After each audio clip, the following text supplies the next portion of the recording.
Oligarki,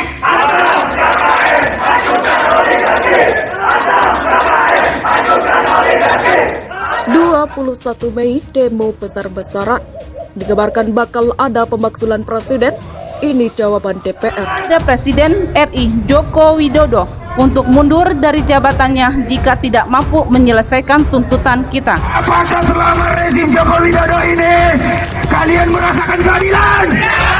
Kalau begitu angkat posternya tinggi-tinggi, angkat banner kita tinggi-tinggi, tunjukkan kepada istana bahwa hari ini aliansi rakyat masuk batangnya. Mulailah bersuara dengan lantang, karena negara kita tidak baik-baik saja. Pemerintah hari ini hadir bukan semata-mata pemerintah yang untuk mensejahterakan, tapi pemerintah hari ini adalah pemerintah yang selalu menyengsarakan rakyatnya, yang tidak mampu bekerja, yang malah membebankan rakyat dengan kenaikan berbagai tarif dasar listrik, BBM hingga PPN. Pemerintah hari ini adalah pemerintah yang pro pada oligarki, pemerintah yang selama ini melindungi para koruptor. Kenapa kita bilang pemerintah para koruptor? Karena di pemerintahan hari ini berbagai kasus korupsi hilang di telan bumi. Bahkan putusan Mahkamah Agung berkali-kali membebaskan koruptor. Maka sudahilah, mulailah kita bersuara, hentikan rejim penghamba oligarki. Korbannya kita bawa semua ke kantor DPR, biar tahu itu anggota DPR, inilah korban undang-undang Omnibus Law buatan kalian yang tidak tahu diri, tidak punya malu. Ini produk kamu hasilnya ini. Akibat itu jutaan anak-anak buruh tidak sekolah,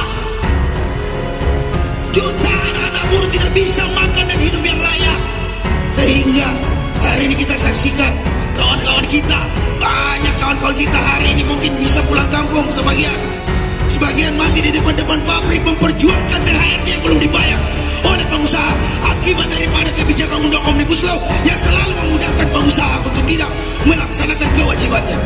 Setiap tahun penderitaan kaum buruh terus kita angkat. Terus kapan asa itu ada?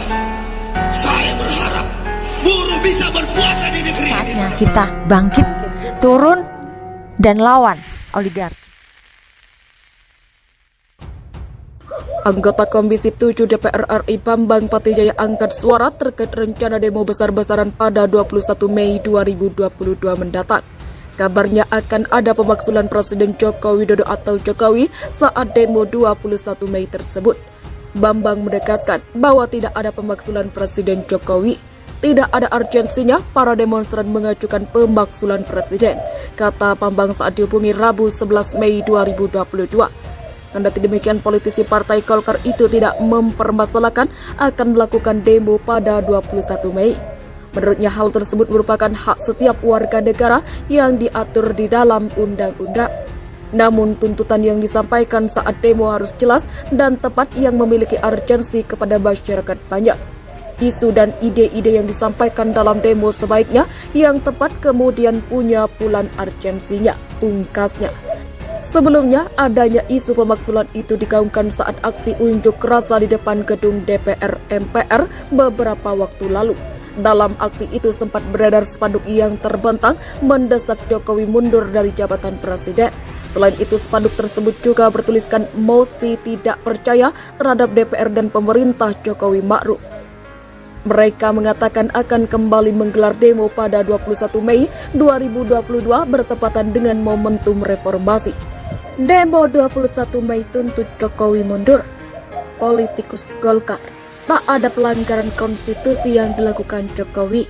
Politikus Partai Golkar Bambang Patijaya menyarankan sejumlah elemen masyarakat yang akan berdemonstrasi pada Sabtu 21 Mei 2022 mendatang agar tidak perlu menyampaikan tuntutan pemakzulan terhadap Presiden Joko Widodo karena tidak memiliki urgensi. Demonstrasi punya nilai urgensinya dalam mengkritisi implementasi demokrasi dan pembangunan ekonomi, sosial, dan politik. Namun jika nanti dalam unjuk rasa ada elemen masyarakat yang mengajukan tuntutan pemakzulan Presiden Jokowi, saya kira tidak ada urgensinya, kata Bambang di Jakarta dikutip Antara Rabu 11 Mei 2022. Menurut dia, masyarakat memiliki hak sebagai warga negara untuk menyampaikan pendapat dan berdemonstrasi yang dijamin oleh konstitusi. Namun dia menilai ide atau isu yang disampaikan dalam demonstrasi harus tepat. Presiden Jokowi sudah menjelaskan mengenai kesimpangsiuran beberapa isu, seperti masa jabatan presiden 3 periode serta dengan tegas menolak wacana tersebut, katanya. Isu penundaan pemilu sudah dijawab dengan penetapan tanggal pelaksanaan Pilpres dan Pileg. Saat ini tidak ada pelanggaran yang dilakukan Presiden Jokowi yang melawan konstitusi, tegasnya. Dia mengatakan kondisi perekonomian saat ini telah tumbuh positif. Di triwulan pertama tahun 2022, ekonomi Indonesia menggeliat secara nyata yang ditunjukkan dengan bangkitnya sektor pariwisata pasca pandemi COVID-19. Selain itu, dia mengatakan pemberantasan korupsi tetap berjalan baik oleh para penegak hukum. Penegakan hukum dengan pendekatan keadilan restoratif yang dilakukan Polri dan Kejaksaan telah banyak membantu dan memberikan rasa keadilan pada masyarakat.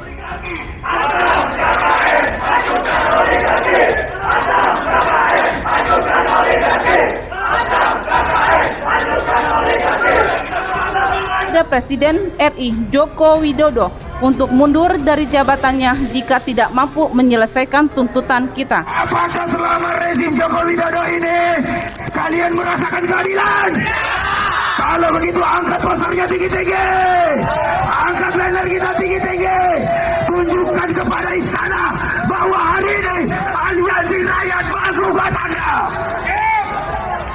Mulailah bersuara dengan lantang, karena negara kita tidak baik-baik saja. Pemerintah hari ini hadir bukan semata-mata pemerintah yang untuk mensejahterakan, tapi pemerintah hari ini adalah pemerintah yang selalu menyengsarakan rakyatnya, yang tidak mampu bekerja, yang malah membebankan rakyat dengan kenaikan berbagai tarif dasar listrik, BBM hingga PPN.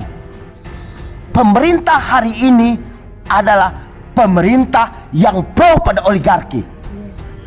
Pemerintah yang selama ini melindungi para koruptor. Kenapa kita bilang pemerintah para koruptor? Karena di pemerintahan hari ini berbagai kasus korupsi hilang di telan bumi. Bahkan putusan Mahkamah Agung berkali-kali membebaskan koruptor.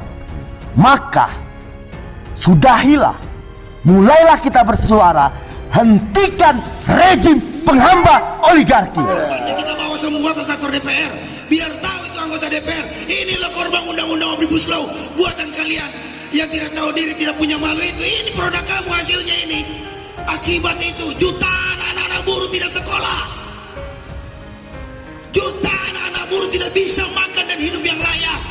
Sehingga hari ini kita saksikan kawan-kawan kita, banyak kawan-kawan kita hari ini mungkin bisa pulang kampung sebagian masih di depan-depan pabrik memperjuangkan THR-nya yang belum dibayar oleh pengusaha akibat daripada kebijakan undang Omnibus Law yang selalu memudahkan pengusaha untuk tidak melaksanakan kewajibannya. Setiap tahun penderitaan kaum buruh terus kita angkat. Terus kapan asa itu ada?